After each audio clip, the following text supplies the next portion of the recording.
Well, hi, everyone, and welcome to another ADRA Insider. You know, it's been a couple of years now since we've done a video version of the ADRA Insider, and we're very happy to be back. You know, the last couple of years, it's just been primarily an audio version of the ADRA Insider. But don't worry, even though we're switching back to video, you can still listen to it in the audio format as you're driving to work on your favorite podcast platform. But if you want to see what's happening a little better, you can always tune into the video version of the podcast going forward.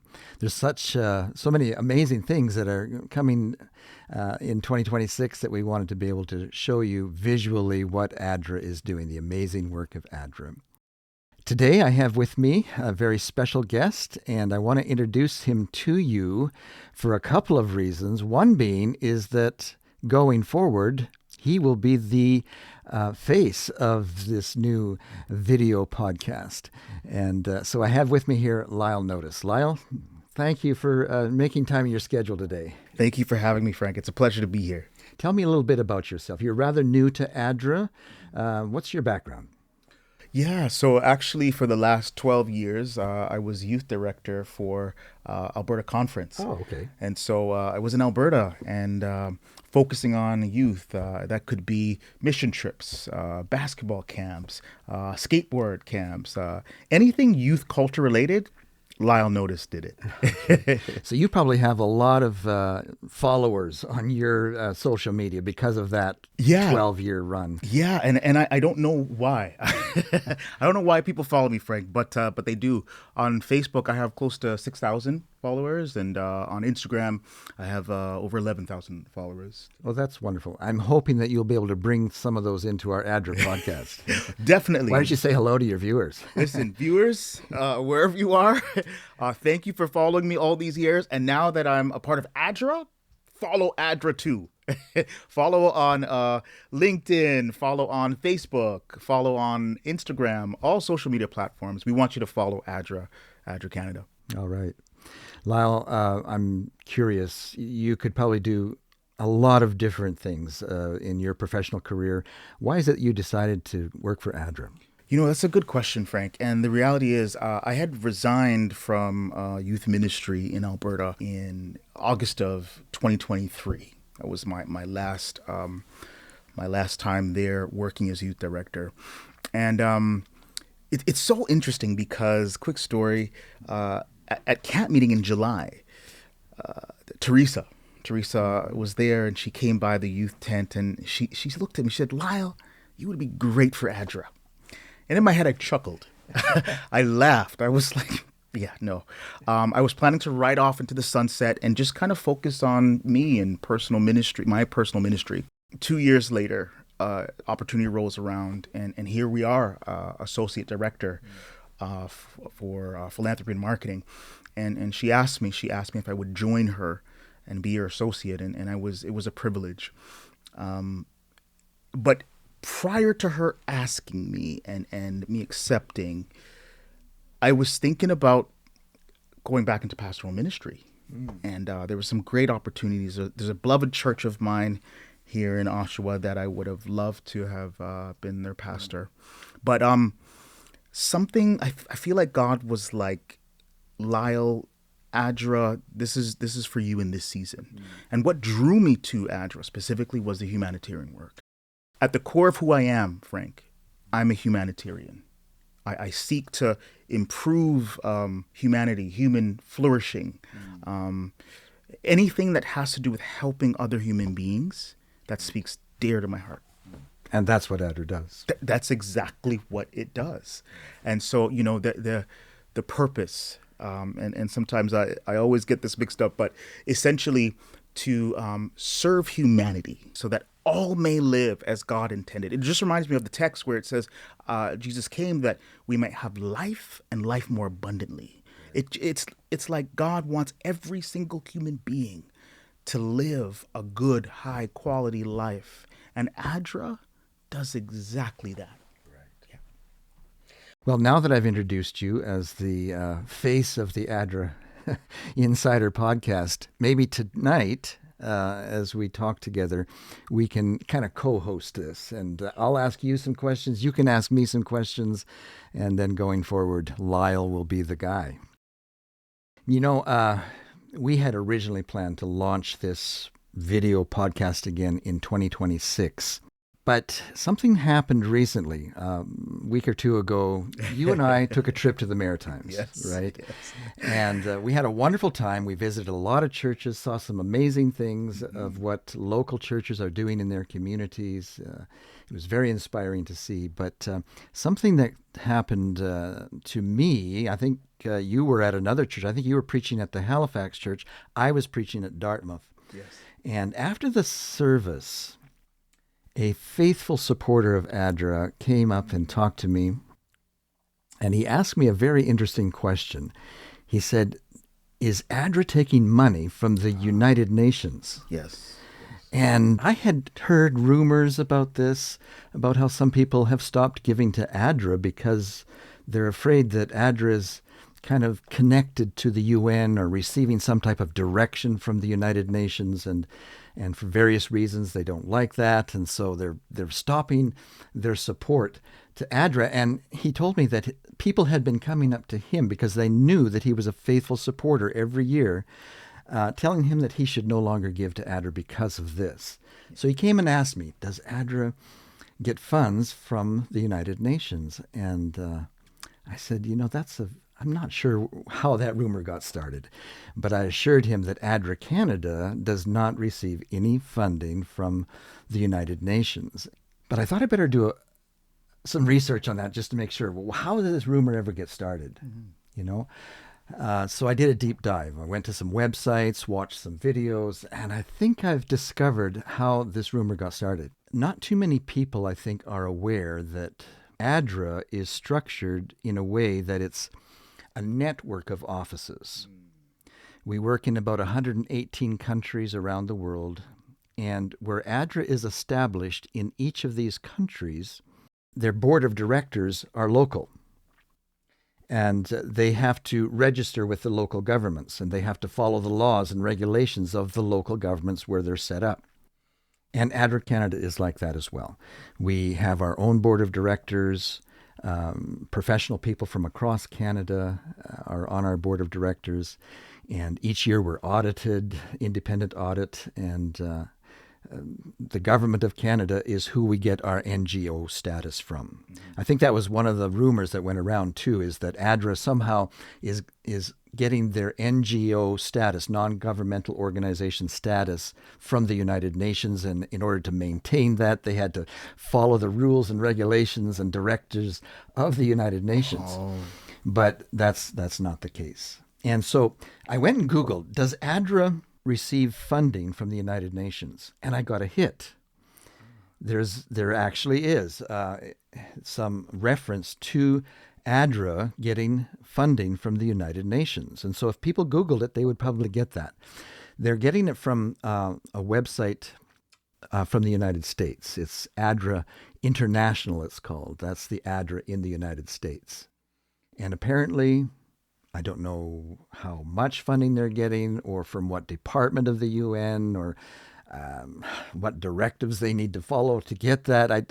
I don't know anything about. I can't speak authoritatively on that, but I can assure our donors that ADRA Canada is completely separate from that, and that ADRA Canada does not receive any funding.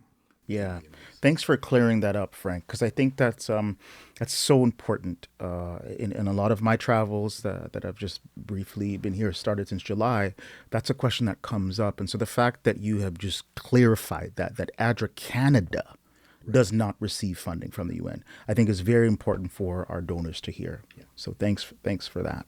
Yeah, I hope that clears that up. What are some of the other questions that you've been asked as you've traveled? Since we're here talking about some of these things, maybe we can clear up some other misunderstandings. For sure. There's three major questions that come up. Number one, does ADRA Canada receive funding from the government? Right. I get that a lot as well. Yes, that's probably number one. Does ADRA take money from the government? Right. How do you answer that one? I answered by saying Yes, we do receive money from the government because it helps us to more effectively and efficiently do our work. One of our projects, the Together project, 7 years, we were given several $1,000,000 to implement this project. I heard you the other day say 30 million. That's Is that right? That's right. $30 million. Yes. Above 30 million. Above 30 over the million. 7-year project. Over 7 years. And I just came back from that project. And the powerful project that is happening within Kenya and Uganda and the Philippines and Cambodia, we wouldn't have been able to do that without the support of Global Affairs Canada. Now, what I say with that is, when you look at the Bible, when I think of the walls, Nehemiah and the walls, Nehemiah was a government worker. And when he gets word that his walls and his community are broken and it needed rebuilding, he got permission, not only authority and permission, but also resources. Right. And so it's biblical. That could be used as a biblical point to say, hey, well, as ADRA Canada rebuilds the walls around the world, we also get supportive funding from the government as well. That's wonderful. This is a document that was prepared this year because of some of these rumors that are going around. And inside, I was looking through it before we did the podcast here, and I saw a number of examples. Nehemiah was just one of about 8 that are listed here, biblical examples of how the people of God have received funding from their local governments. And so if people are really concerned about some of these questions, this would be a good brochure to get into your hands. I'm sure if you called up to ADRA and asked for this brochure, it's called ADRA and the Intersection of Faith and Aid. Crystal would probably be happy to send that out to you. And it's also on the website. If you don't want to get one in the mail, we'll put a URL up where you can just type it in and get the same information on our website. I think following that, Frank, the second question that I always get as I'm traveling is... before we move on, I had one more thought I wanted to share about the government funding, and that is the Government of Canada, Global Affairs Canada, puts out calls for projects, for people to apply for funding for the various projects that they like to do around the world to build friendships with other countries. ADRA Canada doesn't apply for all of the ones that they send out. They will pick and choose projects that align with our faith and values, right? They're careful in what projects they select funding for. And I think that's important. Yes, 100%, 100%. And with that, people tend to ask, how much of my donation, how much of the money that I give, how much of that does it go to the project itself? It's a big question that a lot of people ask. No matter what organization you're supporting, right? Yes. You want to know. You've heard rumors about how only about 30% of your donation actually makes it out to the project, and the 70% is just overhead at the office. Right. And if I give people this example, if you have $1, 93 cents of that dollar, Frank, it would go to the project. Yes. The 7 cents, that's where ADRA Canada would take that and it would go to what we call overhead. Right. And so to help the operations of ADRA Canada. In order for us to do our work, we need funds as well. And so it's only that those $7 out of a dollar that comes. 7 cents. Sorry, 7 cents. 7 cents out of a dollar stays in the coffers. And that's an amazing rate. I think it's one of the best in the industry. Let me tell you this. There are other nonprofit charities that take more than that. Yeah. And so I think we're doing well when it comes to giving as much as we can to the project, but then being able to operate our charity. So yeah, that's probably number 2 in terms of the question. There's something I always like to add to that question, and that is the way ADRA partners with not only the government, but other organizations in Canada, other churches. For example, the Canadian Food Grains Bank is a big partner that we have. We're a member of the consortium of churches that are behind the Canadian Food Grains Bank. Every year we have many opportunities where people's donations are matched. Yes. So when you send in $1, you're not just losing 7 cents, right? You are actually often there's a 1-to-1 match. Yes. But with the Canadian Food Grains Bank partnerships, often it's 1-to-3 match, or even 1-to-5 match. Yes, that's right. That's right. And so your $100 that you might give to ADRA can turn into $500. Yes. That's actually supporting the needs of people that are love hungry. That's a good point. That's a good point. The money that they are donating is actually stretching. It's going further. It's growing. It's growing. Yeah.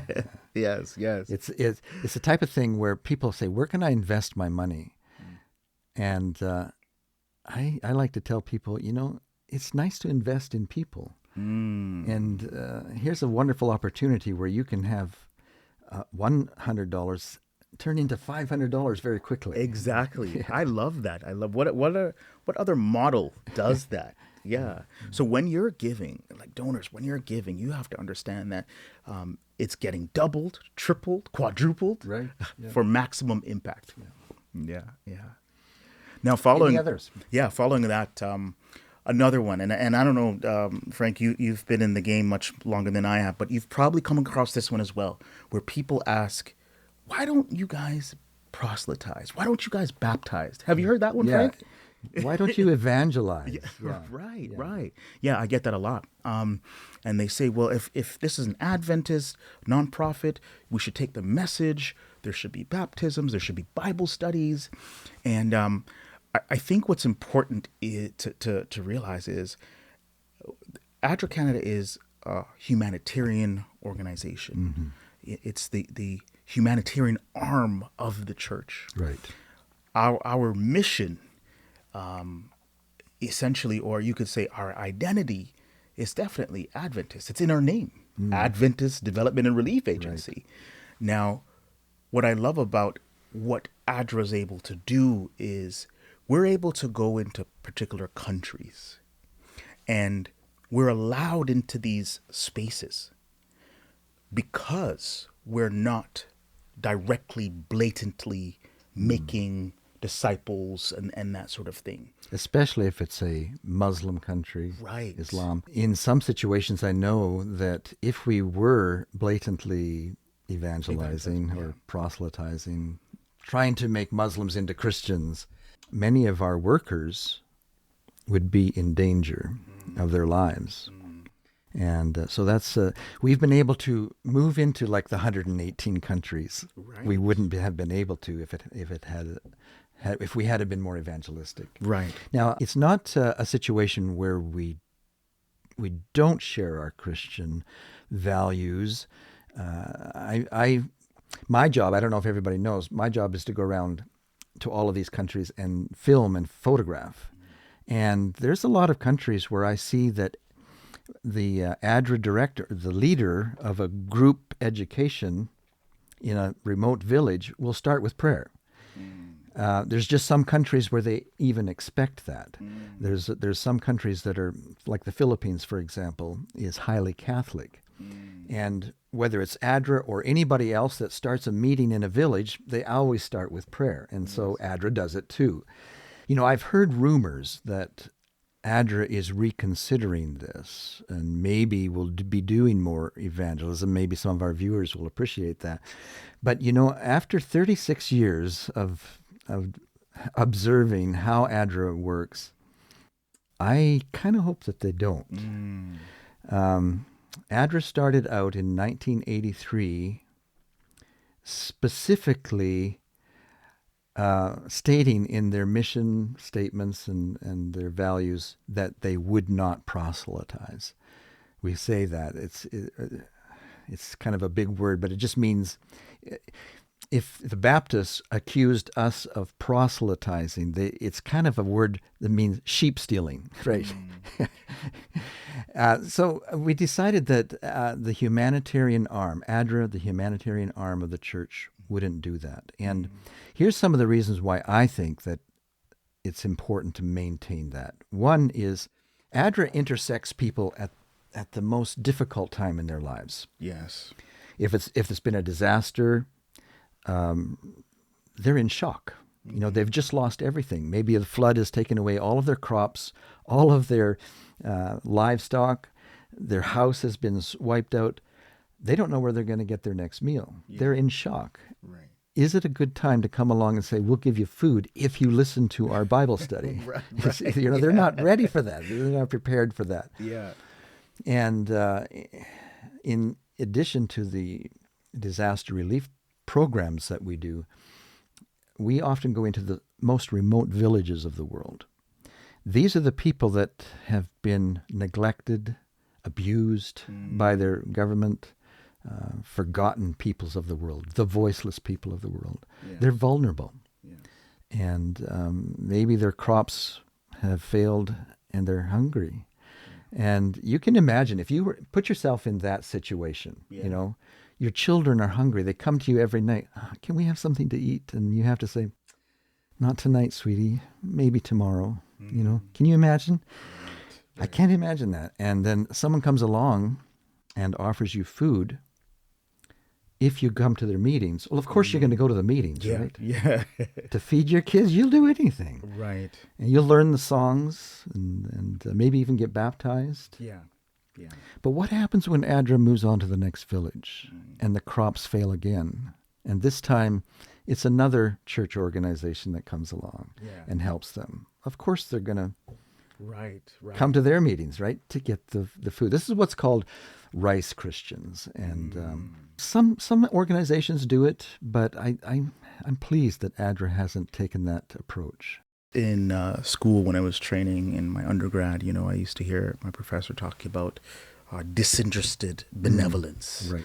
This idea that when you're helping someone, you're not necessarily interested in ulterior motives. You're helping them because you want to help them. And then I heard it said, well, it's not that we're disinterested. Yeah, right, yeah. No, we are interested. Yes. It's just that there's no strings attached. Yes. And I think that we should be helping people, regardless of if they come and take our pamphlets or come to church. Can we just help people who are in need? And I think that's exactly what ADRA does. They help people when they're most in need and when they're most vulnerable. And I think Jesus did that. Yeah. He did that. And I think we're following biblically, we're following exactly what Jesus did. There was a time that I visited church and their afternoon program. It was friendship evangelism.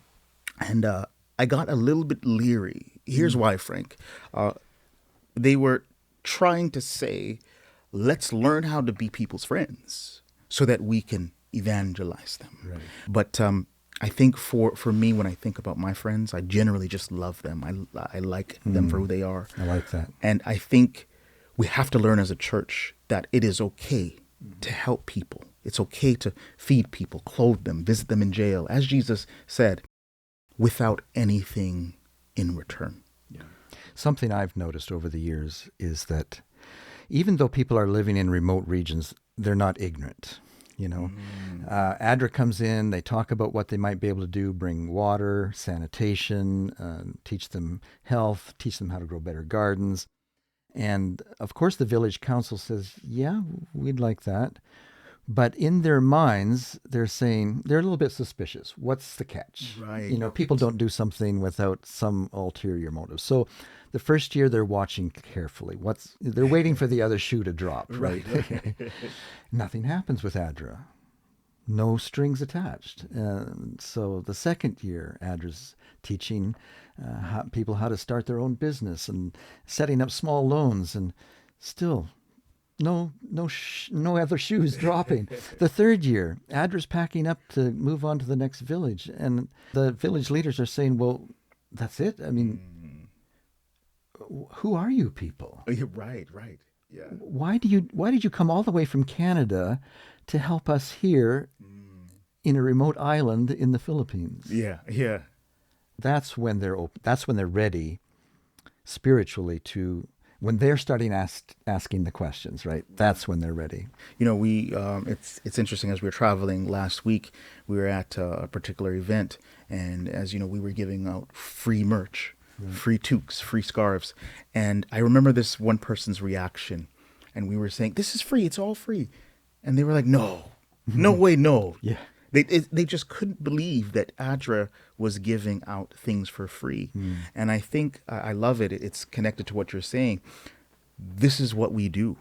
We help people, no strings attached. Yeah. And I think it's a beautiful thing. Yeah. I've noticed something.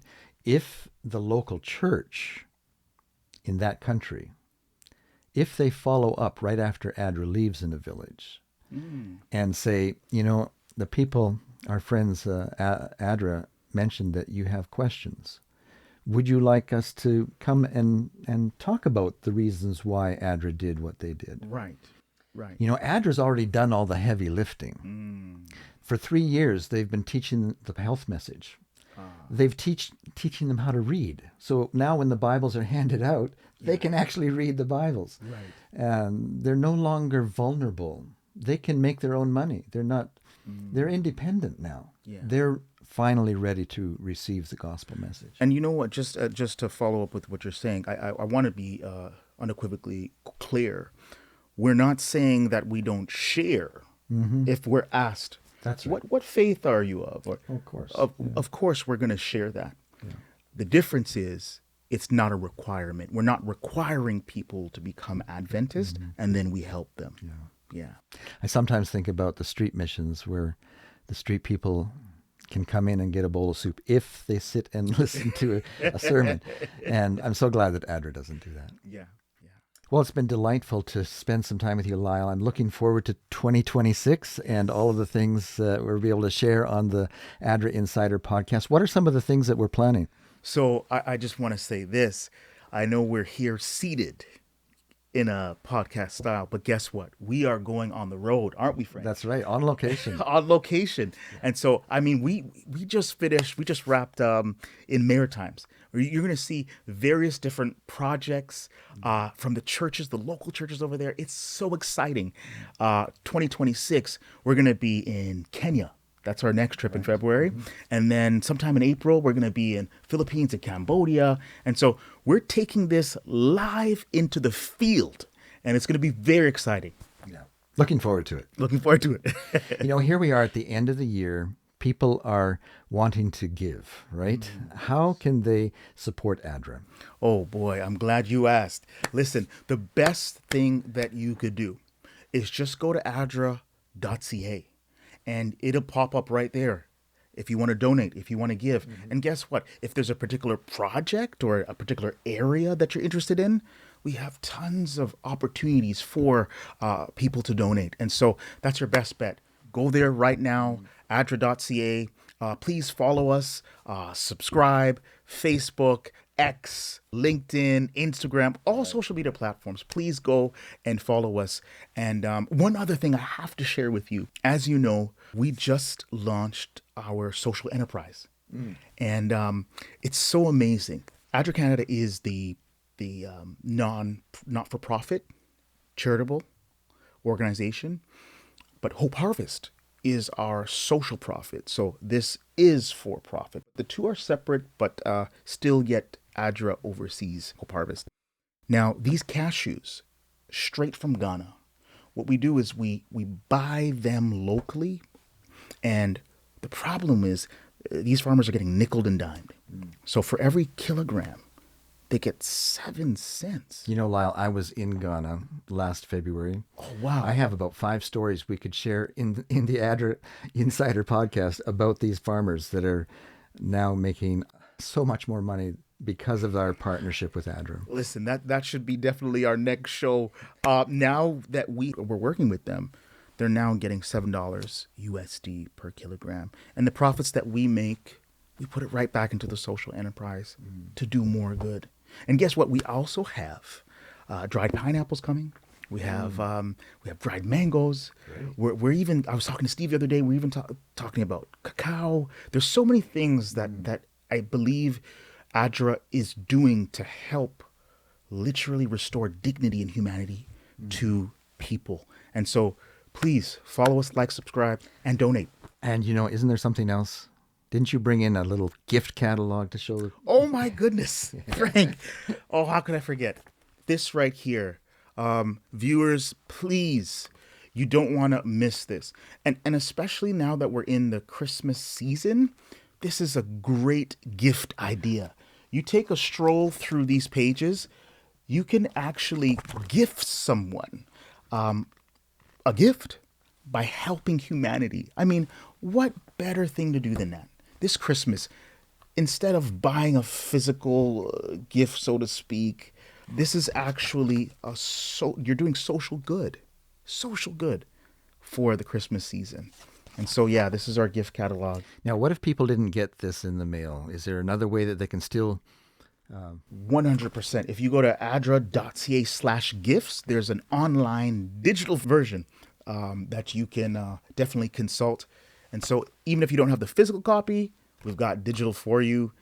Do some good. Buy someone a Christmas gift by helping to serve humanity. Well, that's so wonderful. I'm going to take a look through that catalog myself. You know what? I think, Frank, what you need to do is buy a gift for me. Yeah, hey, I'll do that. So that's our podcast for tonight, and hope that you were able to learn some things about the way ADRA works and the way that we're a network of offices. ADRA Canada is separate from every other office, but we have the same mission and share the same goals. But if you've been hearing how ADRA has been somehow connected to the United Nations and taking direction from the United Nations, that's just not the case. And so let your friends know. If somebody has been telling you about that, let them know and have them see this podcast. Maybe it'll be help. Show them the place where they can get this information online. I think it'll help them be assured that it's still okay to support ADRA. Well, that's our program. Thank you for joining us. We'll see you next time here at ADRA Insider. So long.